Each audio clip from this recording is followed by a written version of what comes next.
All right, welcome to a special episode of Piecing It Together, the podcast where we take a look at a new movie and try to figure out what movies inspired it. And today on the show, we are doing something new, something special. We are not doing our usual format, although it is tied to our usual format. What we are doing for the first time is taking a look forward at some upcoming movies that are coming out soon, actually coming out this coming month, August 2020, and applying the puzzle pieces treatment to these movies just based on their trailers and what we think they look like and the idea we've gotten from the trailer, just the general feeling that these movies seem to be giving off. And, maybe once they do come out, we will get around to doing some episodes on them and see if if our first thoughts were correct with these puzzle pieces. But regardless, it's going to be a fun way to look at what is coming soon, and I'm really looking forward to doing it. For this first one, we've got Jason Harris joining me, and you guys know him. He's been on the show a bunch of times, and you also know him from Awesome Movie Year, and we had a great conversation talking about 6 upcoming movies. August is really stacked. Lots of great movies coming out. We don't know if they're great movies. Lots of interesting-looking movies coming out. So we had a lot to pick from, but we picked 6, and we're going to get into some trailer talk. So before we do get into that, I want to remind you to make sure you're subscribed to Piecing It Together on your podcast app of choice. You can rate and review us over on Apple Podcasts or Podchaser, and follow us on social media at PiecingPod. And I also suggest if you're on Facebook, you come join our Facebook group, Popcorn and Puzzle Pieces, where we continue the conversation about all the movies that we talk about on the show. And I'm sure there will be lots of conversations about some of these movies in the coming months. So let's get into this conversation. Jason Harris, how's it going, man? Yay, Dave, I'm okay. How about you? I'm good. I'm doing well, and I am excited to look forward to some new movies with you. This is a new thing, and I'm excited for you to be the first one to do it with me. I am honored, and Dave, as you know, you will not be going to any movie theaters to see any of these. And I am the advocate of the streamer, so I'm a good guest for this one. That's part of the reason I picked you, Jason. I obviously, I'm not exactly happy that not all of these, some of these would have went straight to streaming in the first place. They were produced that way, but a lot of these would have gotten at least a small theatrical release. And I'm not happy about the fact I don't get to see them in the theater, but such is life right now. I can't just complain about it every episode. I got to move forward and just enjoy these movies as they come. You know, Dave, as you know, on Awesome Movie Year, we cover all these different movie years. I feel like if you were alive in 1927, you would have been like, what's all this with Al Jolson doing a talkie? What about my silent films? I don't want any changes. I like things the way they used to be is the way that we put it. But today we're making a big change to Piecing It Together just for this special episode, which if it works out, maybe we'll do them monthly or something. But we're going to take our puzzle pieces approach to looking at movies and talk about some trailers for upcoming movies. All of these happen to be coming out this coming month in August 2020. Some of them are on VOD. I'll tell where they're going to be coming and when, but all of them are either on VOD, Netflix, HBO Max, one of the streamers. And so you're going to be able to watch this. You're not going to have to venture out into the theater and risk your life or anything. It is something you're going to be able to watch at home. And so we're going to kind of guess what these movies are inspired by just by looking at it. And we're going to keep them a little bit brief. It's not going to be 5-6 pieces. We're just going to do 2 pieces, it looks like this meets this, and see how the conversation goes. And I think we're going to kick this thing off. I decided, Jason, I didn't tell you this ahead of time, but I'm going to do these chronologically in release order. So the first one on our list is actually the last one that you said we should add on. It wasn't on the original list, and that's An American Pickle, which is coming out on August 6th on HBO Max. Stars Seth Rogen and looks pretty damn funny. Yeah, it does look, it looks interesting, if not necessarily hilarious, but like one of those comedic, emotional family journeys there. So where Seth Rogen plays an old man who was encased in a pickle brine and I guess frozen for 100 years, and he gets unbrined and is living again now in the time of talkies and streamers, Dave. And Yes. he meets his grandson, and they go on some type of emotional journey together. His grandson, who is also played by Seth Rogen. Right. And looks like the kind of guy who would love streaming movies for free in his apartment. But aside from that, what do you got for your two pieces for this? What do you think this movie kind of reminds you of based on the trailer? Well, Dave, I did it less about the trailer and more about like different movies that it made me feel like. Sure. So I picked Encino Man because, of course, that is. I don't think this is tonally like that at all, other than that it is comedic. But that is about a man from another time who has to live in the current time and space. And then the second one I, of course, picked was Fiddler on the Roof because Seth Rogen plays an Eastern European Jew from the 1900s, and that always reminds me of Fiddler on the Roof. Sure, absolutely. I think those are great choices for this thing. I hadn't thought of Fiddler on the Roof, but that definitely fits with the Seth Rogen thing. I did think of Encino Man, which is on my list as well. I find it really funny, though, that Encino Man is a caveman and frozen for thousands and thousands of years, which is such a big culture shock. This is 100 years, which I think is a pretty funny distinction between that and this. It's a little bit less of a major shock, but based on the culture clash is going to easily multiply that only 100-year culture shock. The other one I was going to use, and like you said, you are right. It doesn't seem like it's going to be total like crazy over the top funny, but I still put down the Sacha Baron Cohen film Borat because it does seem like we're going to get a lot of like little bits of Eastern European fish out of water, weird kind of comedy in there mixed in as well. All right.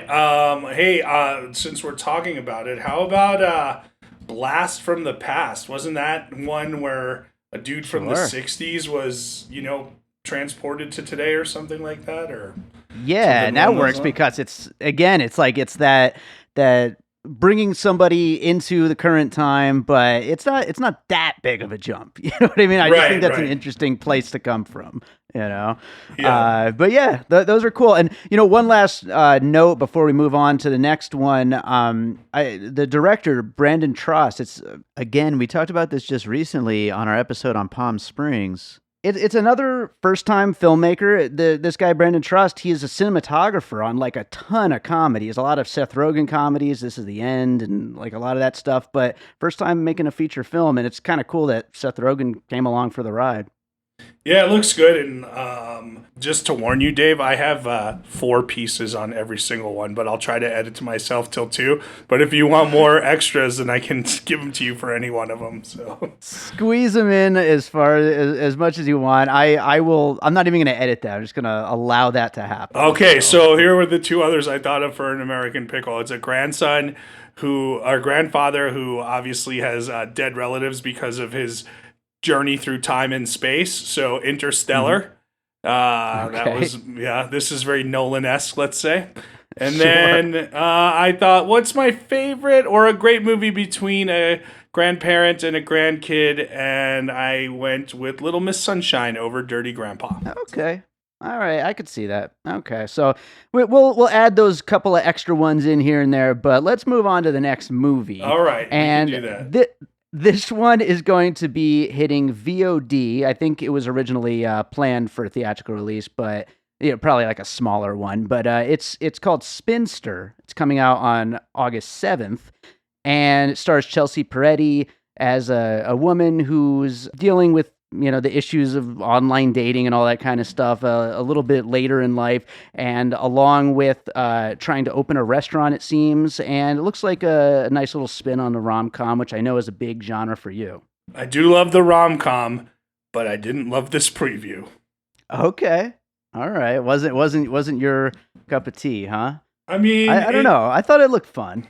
It looks like it's either going to be like you're right, maybe it'll be good, or it looks like they're trying to fit in 100 different things here. Like I want a new business, and now I'm going to hang out with my niece, and I'm also dating. And it's like, are we not focused, or is there too many things going on? I don't know. But this was clearly inspired by previews using the Cranberries song "Dreams" and Temper Trap's "Sweet Disposition." You probably don't even have to see the movie, as long as you hear those songs or watch previews utilizing those songs. You know the movie. I actually do have movies, but that's the first thing that I thought of when I watched this. Like, why are one of those songs being used right now? That absolutely would evoke the exact same feeling that you get from this trailer. I 100% agree. All right, well, what movies do you have? I mean, I thought, and I never saw this movie, but I remember Jennifer Lopez was the wedding planner, and they're like, "How can you plan weddings, but you're not married?" And it's like, yeah, poor Jennifer Lopez can't get a date. Wah, wah, Right. wah. But they basically say the same thing in this one, like, right? Isn't she like a wedding caterer or something? Like, oh, I don't know if I trust my wedding to be catered if you're not even married or something like that, right? Sure. So I had that wedding planner, and I put This Is 40, the Apatow movie, because this is her 40. So Excellent. this is how Yeah. she's living her life at 40. I think I think that's a good one. This is 40. I think it definitely seems to be trying to tap into that feeling of not old age, that middle age of, like, kind of just dealing with still being out there and all that. For mine that I was going to list, first of all, I thought of Always Be My Maybe, the Netflix rom-com, which, it's a traditionally funny person getting a chance to headline her movie, and also working in the restaurant industry as well, along with the dating. So I just thought that kind of fit. And then the other one is In a World, which, again, another traditionally funny person who's usually funny in smaller roles, getting to headline a movie and mixing the romantic aspects with with her career choices and an interesting career. I like In a World. That's a good movie, but that's the one with the movie trailer dad and Yeah. daughter, right? But I don't ever think of Lake Bell as like a comedic actress, just straight up. I mean, she does do Okay. comedy, but I think of her just across the board, like not Chelsea Peretti, who's exclusive to comedy. Sure, yeah. I guess I've only ever seen Lake Bell in comedic things, but yeah, certainly Chelsea Peretti is like a straight up comedy person. I've never actually seen Brooklyn Nine-Nine, by the way. Do you watch that? I watched for a few seasons. It's good, and she's funny. You should watch it. My two other movies for this one: Crazy Stupid Love and Trainwreck. Let's move on. Okay, let's do it. So moving on, let's go on the same day, August 7th, which, by the way, this is a big day. The next one's going to be that too. But it's called I Used to Go Here. Again, I think a first-time filmmaker, Chris Ray, starring Jillian Jacobs, Jermaine Clement, Hannah Marks, who was recently in Banana Split. And it's about a writer whose new book isn't doing so well, so she accepts an offer to speak at her old college and ends up kind of regressing back to her old college ways. What'd you think about this trailer? I kind of liked it. I'm interested. I like movies like this, where you're trying to fix your present by, patching up things that you might have to in the past, or run away from your problems in the present by moving back to your ways in the past. Sure. So All right. Well, what do you got for your pieces? I picked obviously the Wonder Boys. Had to pick the Wonder Boys, which Cool. is a great movie about with Michael Douglas and Tobey Maguire about a writing professor and a writing student in college and their weird relationship. And then here's a movie I bet you haven't seen called Mr. Roosevelt. Have you ever seen Mr. Roosevelt? I remember it. I never saw it, though. It's with Noelle Wells, who was on SNL for a season.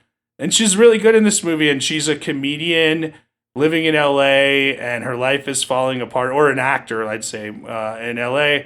And she goes back to her hometown of Austin and kind of reconnects with her hometown. So those were the two that I picked. Right on. Well, I am going to go with, first of all, Old School, which obviously this seems a little bit more subdued and it's not going to get as ridiculous and crazy, but certainly I thought of the, adult going back to college and kind of ending up letting loose and Sure. getting into that lifestyle again. And I'm not sure about this one necessarily, but I also thought of young adult Charlize Theron and just like kind of this person who hasn't quite become, what maybe their potential was, and going back and you know, kind of just really getting into it. Yeah, that's all good. One other movie that this kind of reminded me of, which is different, which is about someone who goes back to their high school reunion, but their old hometown, Gross Point Blank, which is one of my favorite movies ever. And tonally, I think, other than like the hitman murdery stuff, but the stuff about trying to work out your past, this one seems to hit that somewhat tonally. And that movie's amazing. Yeah. I love Gillian Jacobs, so I'm really looking forward to this one. I think it's going to be pretty damn fun.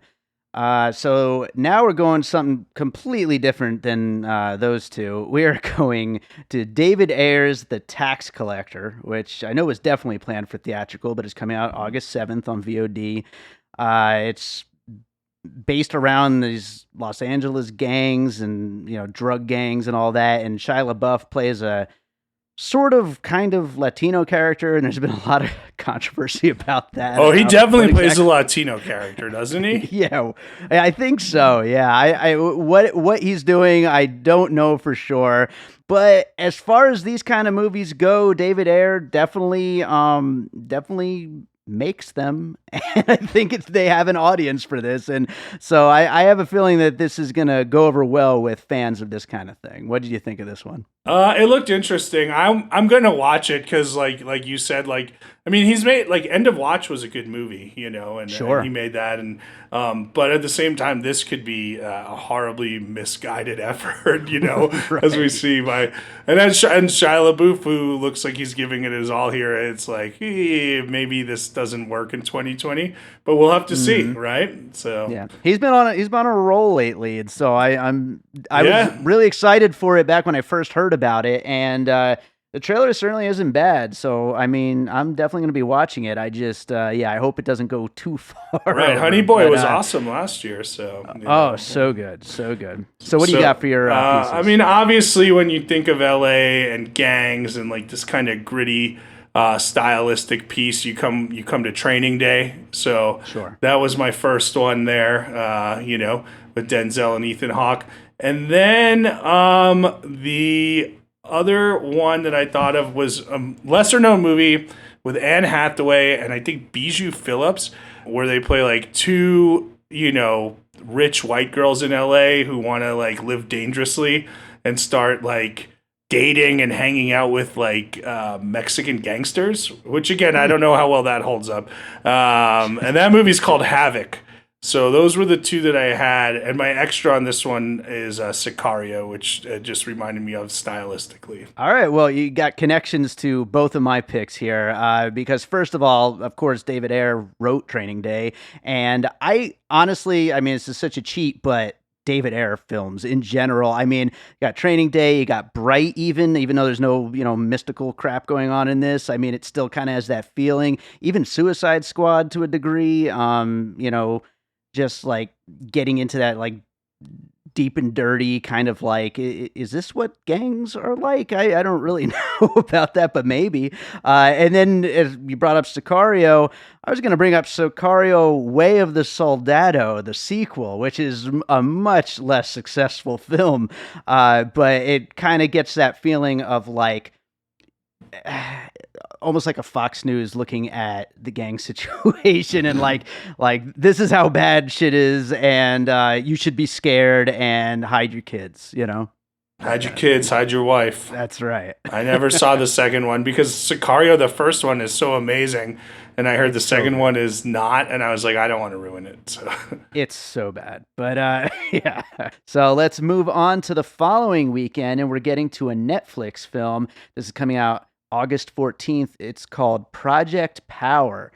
And this is an action movie starring Jamie Foxx and Joseph Gordon-Levitt.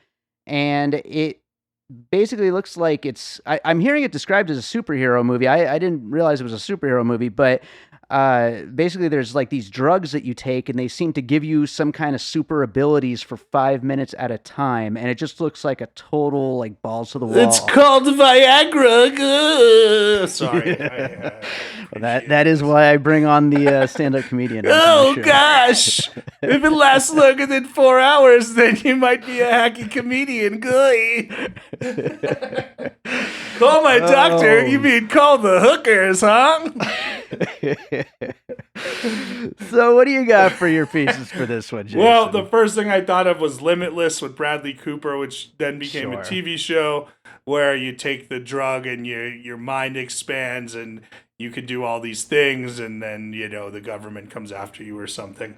And the second one I thought of, I was thinking about, like, when was the last good action movie I saw Jamie Foxx in? And that would be Michael Mann's Collateral, which is a great movie with him and Tom Cruise. So those were the two that I picked for this one. Yeah, I hadn't thought of Collateral. Definitely, I did think of Limitless as well. I haven't seen Limitless, but I certainly know of it, and it seems to be a similar thing. Yeah, that's kind of what I heard. Yeah. But am I right I only watched the trailer the one time, but am I right? Is it like a random superpower you get from these pills, or do they know what's going to happen when they take it? That's kind of. I watched this. I'm not sure if it was exactly clear. I think it was just that you could fuck people up. Okay. I don't know. Yeah.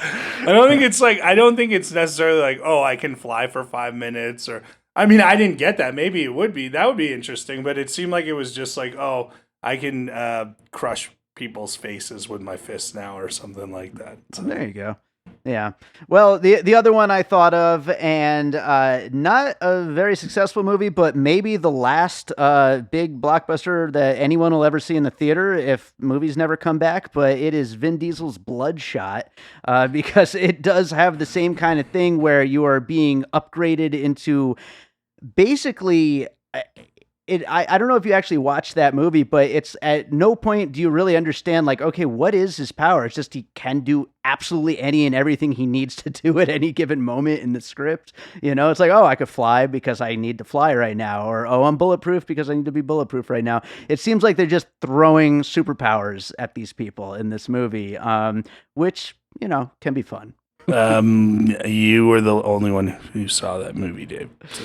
Yeah, probably. I will say this does look pretty fun. I mean, I think most of the Netflix action movies have been just kind of dreck, but this kind of looks fun. Did you watch The Old Guard, the last one? I haven't yet. I heard it's not too good, but... I mean, I haven't watched it either, but they're saying it's like one of the top 10 viewed movies in Netflix's history already, which they say a lot about a lot of movies. Yeah, but, that could be a whole nother conversation. There's no accountability whatsoever there. But okay, we got one last one to talk about, and that is Tesla, which comes out on August 21st. It is going to be on VOD. Again, probably would have been in theaters, I'd imagine. Stars Ethan Hawke as Nikola Tesla, and Kyle MacLachlan as Edison. Also has Jim Gaffigan in there, and a bunch of other people in there as well. It's the story of Nikola Tesla trying to bring his electric invention to the forefront and dealing with a kind of competition in a way with Edison and all these other inventor people in his path. And it looks kind of interesting, although this kind of biopic kind of sometimes maybe gets a little, I don't know. You don't know whether it's going to go a certain direction where it gets very Hollywoody and stuff, But what'd you think of this one? Well, I mean, what I liked is it looks like it's not going to tell the story in a straightforward manner. So, but I did think about that because one of the movies that I didn't put on the list was that, what was the one about Alan Turing with Benedict Cumberbatch a few years ago? Is that on your list there? It is on my list, The Imitation Game, which I did not like very much, but I did get a little bit of vibes like that. Yeah. So sorry to spoil your pick there, but yeah, that was. I mean, I thought of it too. So yeah. So I don't know. Hopefully, it's better than that, right? Sure. So what do you have for your? Well, the first one I picked actually had the character of Nikola Tesla in there, if I'm not mistaken, which was another Christopher Nolan movie, The Prestige. About the two magicians there, and probably his most underrated movie. That's worth a rewatch, right? I would absolutely agree. Yeah. And then my second one is a lesser known Steven Soderbergh movie from, we would call it the first act of his career. It's Kafka, Steven Soderbergh's Kafka, which is really dark and brooding and of that time period, and like involves like these big, intricate sets that it looks like this one has. So those were the two that really stood out to me here. Sure. Okay. I haven't seen that one, the Soderbergh one, but certainly The Prestige, I could completely see that. Of course, like I said, Imitation Game is on my list. Again, it's like, are they going to be telling the story, or are they going to be telling a Hollywoodized story that kind of maybe gets a little silly, or whatever? I guess we're going to find out. The other one I wanted to bring up, though, and this is where I hope it kind of leans towards, and it's a film from last year. It's Ford v. Ferrari. I hope they are like planning to go very like crowd pleaser with the whole rivalry thing, and maybe gets to be like, a lot of that like posturing and like really trying to show each other up kind of thing. And maybe there's a lot of that going on. And I could see that being kind of fun in the world of science and nerdy, kind of tough guy nerdy in a way. Yeah, that does sound fun. Like, what else sounds fun, Dave? If there was like a movie about like a wizard and he went to like a wizard school, but like his parents were dead, so he had to find out what happened to him. And maybe they made like 8 movies, and if someone wrote a book about them, and there was a made up sporting event and all these weird side characters and a bad guy whose name we shall not speak, so on and so forth, Dave. I've only seen 2 of those movies. The first 2, or did you just pick 2 at random?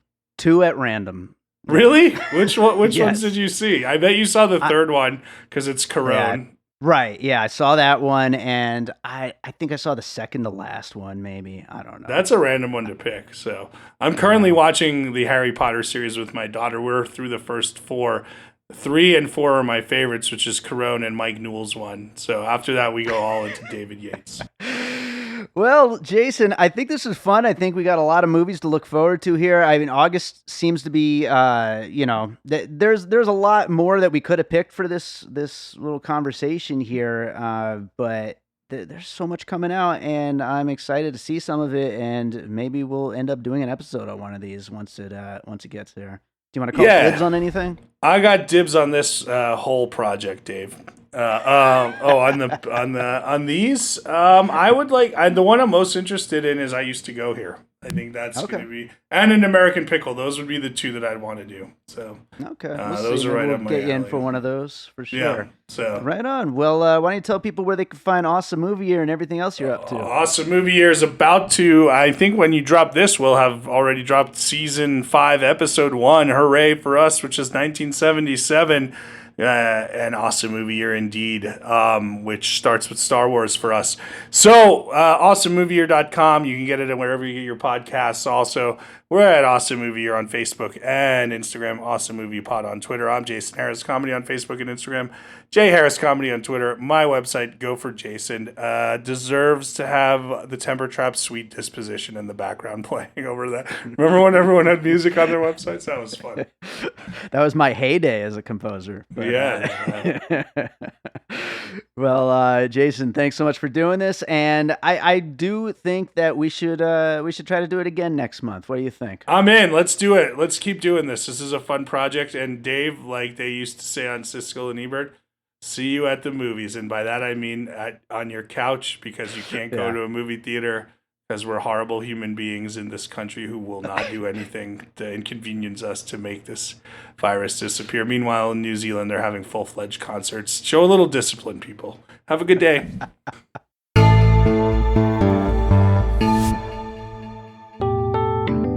Hey, I'm Josh Bell. I'm Jason Harris. Hey, Josh, we're friends in real life, but we're also co-hosts on this new podcast called Awesome Movie Year, where we take a look back at an awesome year for movies and do a deep dive looking at movies including the Best Picture winner, the biggest movie at the box office, future cult classics, and more. Including the biggest flop. And this season, we're doing 1994. You can find us wherever you get your podcasts. That could be Apple Podcasts, Stitcher, or Spotify. We're all over the web as well at Awesome Movie Year on all the socials and awesomemovieyear.com. So please like us, subscribe, and if you do like us, give us a 5-star rating because we love you. All right, so I hope you enjoyed that conversation about some of these upcoming movies. Is there one of these that you want us to specifically do on the show? If so, get in touch. I would love to hear which movies you guys are all looking forward to. And if you want to join me for an episode, also get in touch. I'm always looking for new co-hosts on the show.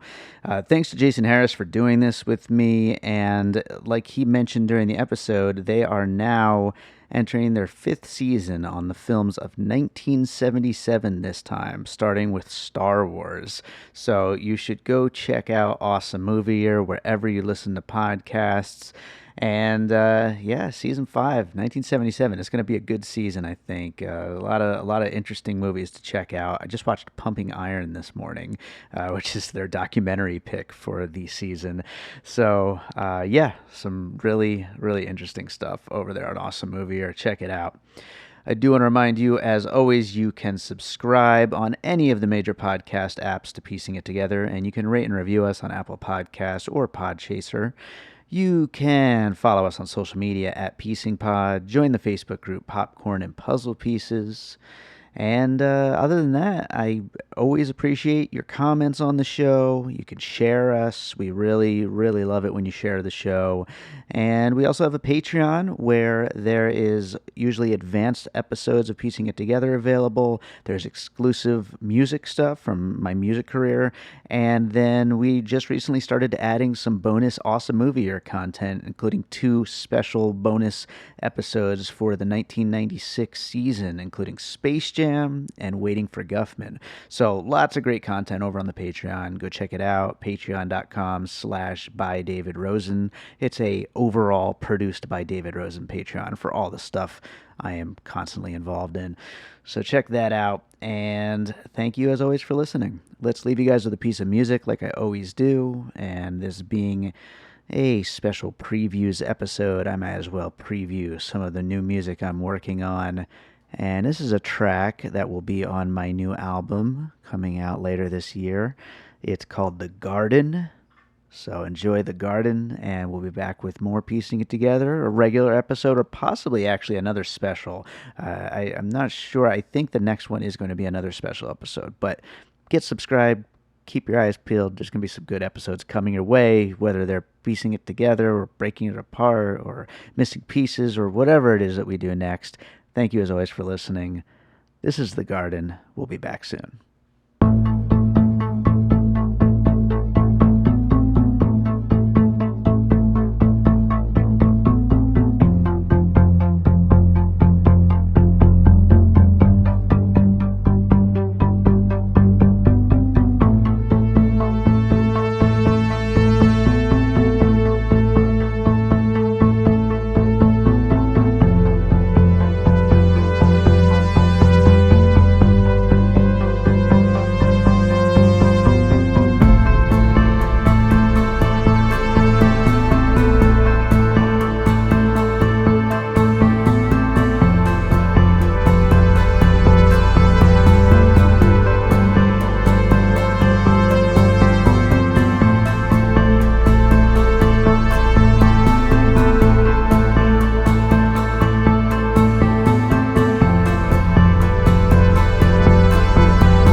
an All Points West production, produced by David Rosen in Las Vegas.